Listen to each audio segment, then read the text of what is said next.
اللهم صل وسلم وبارك عليك يا حبيبي يا سيدي يا رسول الله. حبيبتي، عارفة يعني ايه ليلة الجمعة؟ يعني ايه ليلة الجمعة؟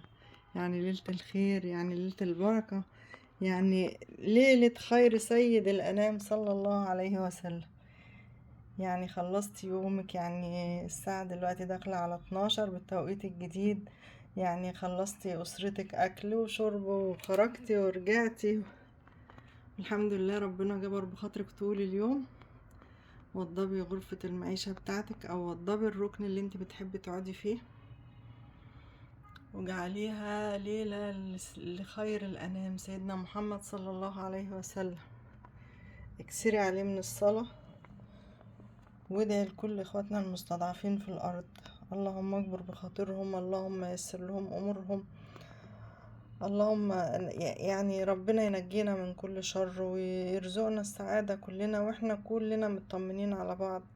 جعلها ليلة كده لسيدنا النبي صلى الله عليه وسلم، ونقول له يا رب بركة سيدنا النبي فرج هم المكروبين، وبعد عنهم كل شر، وانصرهم على الظالمين، ووسع أرزاقنا وأرزاقهم. طبطب علينا بإيدك يا رب لأجل خاطر سيدنا النبي. قولوا يا رب، يا رب لأجل خاطر سيدنا النبي وآل بيته. انشر الأمن والسلام على أمة سيدنا النبي. اللهم صل وسلم وبارك عليك يا حبيبي يا سيدي يا رسول الله. اللهم صل وسلم وبارك على نور الأنوار وسر الأسرار وترياق الأغيار ومفتاح باب اليسار سيدنا محمد المختار، وعلى آله الأطهار وأصحابه الأخيار عدد نعم الله وأبطاله.